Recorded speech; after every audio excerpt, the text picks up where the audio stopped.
तू बघायला येतो का? तू बघायला येतो का? मग हा काय स्टेज आहे का नाचायला? अरे कंक्लूड करा. सदस्यांना सांगा आले की आपले नाचत बसतात ते बाहेर. आम्ही नाही नाच केला, आम्ही सगळं शांततेने ऐकून घेतलं. कंक्लूड करा आता. अरे नाचताय ना अंगण वाकडं, नाचताय ना अंगण वाकडं तुझी स्थिती आहे. अध्यक्ष महोदय, मी पसरट बोलत नाही, मी एका मुद्द्यावर चार बोलत नाही, मी तेच मुद्दे परत मांडत नाही. अन्य सदस्यांप्रमाणे नाचताय ना अंगण वाकडं अशी स्थिती यांची. आणि ते काय सांगतात मला अध्यक्ष महोदय? आणि आता जर गँग वॉर आपल्या दारातच आलं असेल, सभागृहात आलं असेल तर गंभीर प्रकरण आहे. यांची धक्काबुक्की बाहेर सभागृहाच्या बाहेर झाली आणि पायरीपर्यंत महेंद्र थोरवे आणि दादासाहेब भुसे असं प्रसार माध्यमावर येतंय. धक्काबुक्की झाली, मारामारी झाली. ही व्यवस्था करणारे आज जास्त नगरसेवक किंवा जास्त जनप्रतिनिधी निवडून येतील त्या व्यवस्थेला विरोध करतायत. त्यामुळे राजकीय हेतू इकडे आहे का तिकडे आहे स्पष्ट त्याचंही कारण झालं पाहिजे. अध्यक्ष महोदय, अशा पद्धतीने त्या ठिकाणी माझं मत आहे. अध्यक्ष महोदय, लोकशाही धोक्यात नाहीच चालली पाहिजे, येऊच शकत नाही. परमपूज्य भारतरत्न डॉक्टर बाबासाहेब आंबेडकरांनी ज्या आमच्या संविधानावर आधारित लोकशाही मूल्य निर्माण केली आहेत ती घातक, ती धोकादायक, ती धोक्यात येणं हे होऊच शकत नाही, होऊ देणार नाही, व्हायचा प्रश्नच नाही.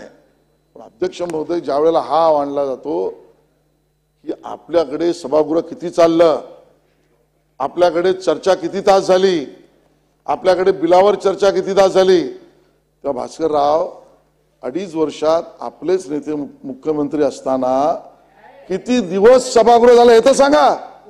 किती दिवस सभागृह झाले सांगा ना. त्या काळातच बाकीच्या राज्यात सभागृह चालली ना, त्याच वेळेला बाकीच्या राज्यात सभागृह चालली ना, केंद्राचं पार्लमेंट चाललं ना. अहो 2-2 दिवस सभागृहात चालली.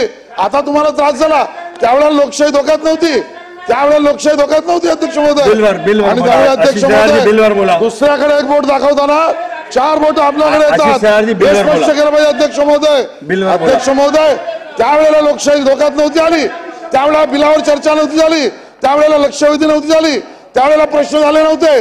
आणि जे बोलतोय हे मी रेकॉर्डवरच बोलतोय. आणि त्याच वेळेला अन्य राज्यांमध्ये केंद्र सरकारचं पूर्ण वेळ पार्लमेंट झालंय. आज या ठिकाणी जे 6 मुद्दे मी मांडतोय ते 6 मुद्दे मी पसरट बोलत नाही, मी एका मुद्द्यावर चार बोलत नाही, मी तेच मुद्दे परत मांडत नाही. अन्य सदस्यांप्रमाणे येऊ शकत नाही. अध्यक्ष महोदय, येऊ शकत नाही. अध्यक्ष महोदय, ती चर्चा पसरट, समोरच्याने गेलेली चर्चा त्रास. अध्यक्ष महोदय, मी कन्क्लूड करतो. अध्यक्ष महोदय, जे 6 मुद्दे मी मांडले मी पुन्हा मांडे. अध्यक्ष महोदय, नंबर 1, हे बिल नगर राज बिल, हे बिल चला आशिष शेलारजी कंक्लूड करा. आशिष शेलारजी कंक्लूड करा, तुम्ही कंक्लूड करा. हा काय स्टेज आहे का नाचायला? अरे कंक्लूड करा. सदस्यांना सांगा आले की आपले नाचत बसतात ते बाहेर. इथे कंक्लूड करा. अध्यक्ष महोदय, आणि अध्यक्ष महोदय, अरे नाचता आहे ना अंगण वाकडं अशी स्थिती यांची.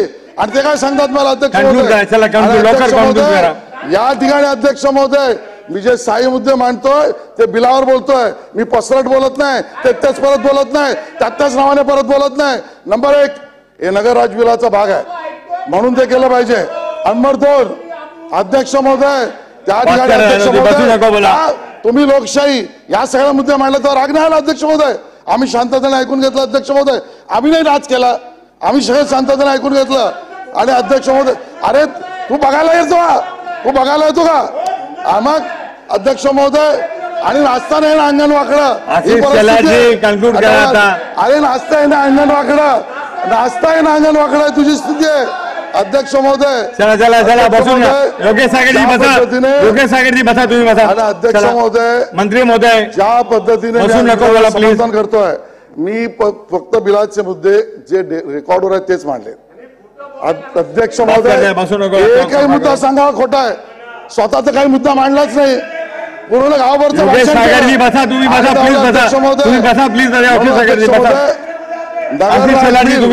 नगर राज बिल हा पहिला मुद्दा आहे ज्यामुळे माझं समर्थन आहे.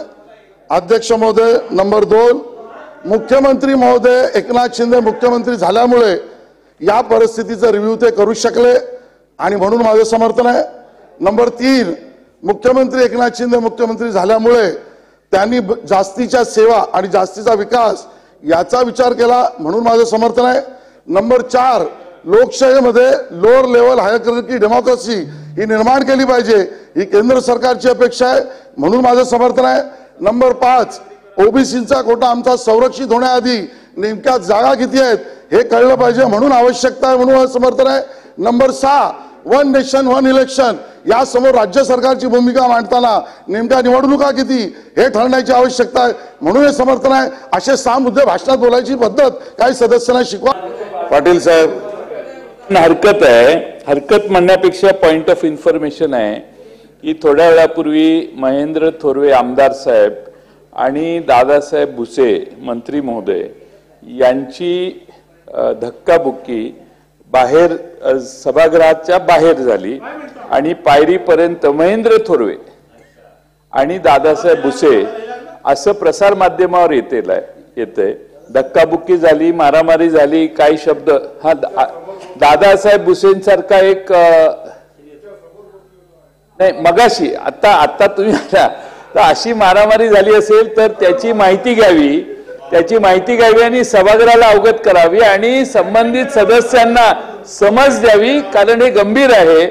आणि आता जर गँग वॉर आपल्या दारातच आलं असेल, सभागृहात आलं असेल तर गंभीर प्रकरण आहे. त्यामुळे आपण याची चौकशी करावी अशी विनंती. उभा राहा, आपण काय बोलायचं नाही मध्ये. अध्यक्ष महोदय, आपल्या सभागृहाला ऐतिहासिक परंपरा आहे, आपण सगळ्यांचा आदर करत असतो. पण अध्यक्ष महोदय, सभागृहात सदस्य सभागृहाचा अनादर करू लागले तर ते काही योग्य होणार नाही आणि प्रत्येक शब्दाला फार मोल असतं आणि सभागृहात चुकीची माहिती देऊ नये असा आपला संकेत आहे. मग त्याचा अध्यक्षांचा आणि सभागृहाचा तो अवमान ठरतो. अध्यक्ष महोदय, काल एका व्हिडिओवरून खूप गोंधळ झाला. त्यावर बोलताना आशिष शेलार साहेब, राम कदम साहेब यांनी काही भूमिका मांडली. त्या दोन्ही सन्मान्य सदस्यांनी भूमिका मांडत असताना व्हिडिओ मधील योगेश सावंत आहे असं सांगितलं व्हिडिओमध्ये आणि वेगळे आरोप केले. मुळात म्हणजे योगेश सावंत हा त्या व्हिडिओतील व्यक्ती नाही तर योगेश सावंत यांनी तो व्हिडिओ सोशल मीडियावर शेअर केला होता.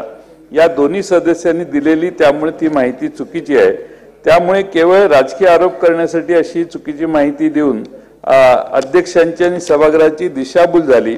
म्हणून आमची मागणी आहे की हे तपासावं आणि पटलावरून कालचं ते रेकॉर्ड काढावं आणि चुकीची माहिती सभागृहाला येऊ नये याच्यासाठी अध्यक्ष महोदय संबंधित सदस्यांनी काळजी घेतली पाहिजे. आपण त्यांना समज द्यावी अशी आमची विनंती आहे. की आपण पटलावर काय आलंय बघितलं असतं तर हा प्रश्न तुम्ही उपस्थितच नसता केला. कारण तो योगेश सावंत आहे असं आम्ही कोणी म्हटलंच नाही. पोलिसांनी अटक केलेला आरोपी योगेश सावंत आहे असं आम्ही म्हटलं आणि मग पुढचं बोललो. त्यामुळे चुकीची माहिती आम्ही काही रेकॉर्डवर दिलेली नाही. जी फॅक्च्युअल आहे तीच दिली. बाकी निर्णय अध्यक्ष काय तो करतील.